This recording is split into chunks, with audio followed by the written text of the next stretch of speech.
प्रमुख सचिव संसदीय कार्य श्री जयपी सिंह जी, प्रदेश सरकार के हमारे सभी मंत्रिमंडल के सहयोगी गण, माननीय जनप्रतिनिधिगण, प्रदेश भर से आज के समारोह के साथ जुड़े हुए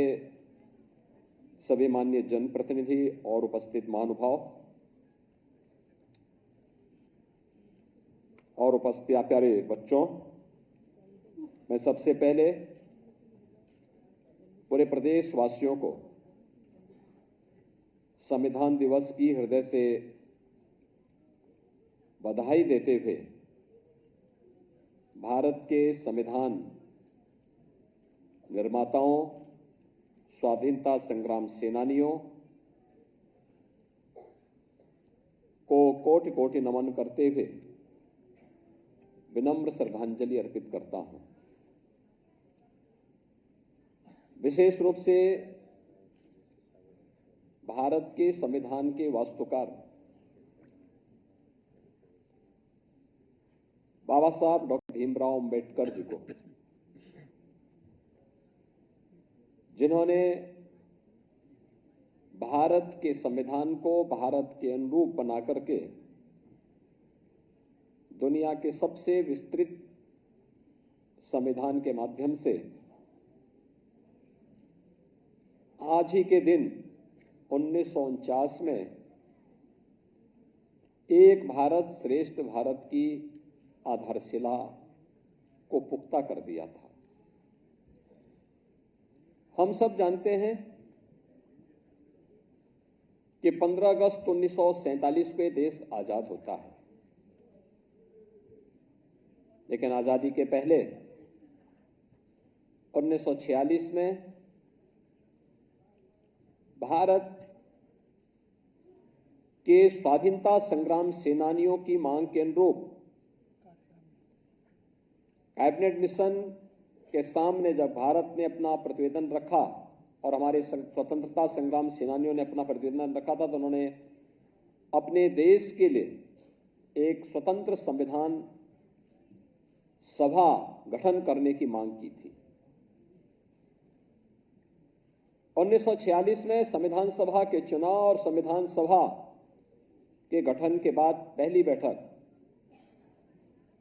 9 दिसंबर को होती है और 11 दिसंबर 1946 को डॉक्टर राजेंद्र प्रसाद जी पहली बैठक की अध्यक्षता श्री सत्येंद्र नारायण सिन्हा जी ने की थी, जो संविधान सभा के सबसे वरिष्ठतम सदस्य थे। और उस सभा में डॉक्टर राजेंद्र प्रसाद जी को 11 दिसंबर 1946 को भारत के संविधान सभा के अध्यक्ष के रूप में उनका चयन होता है